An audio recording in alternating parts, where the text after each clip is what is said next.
fara la yɛlɛ ni dɔbɔ fara ni bala maa do loori mi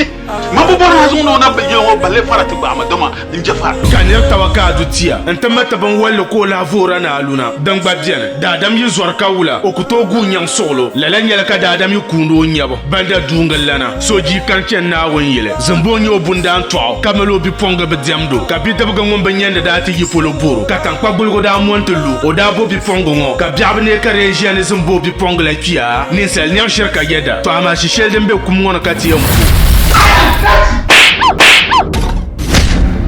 akuwama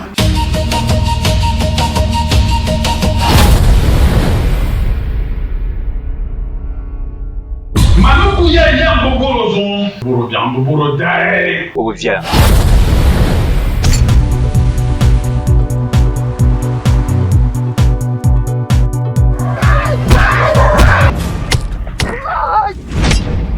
an yi naji shan da ba inda da bishi an yi naji makanin dare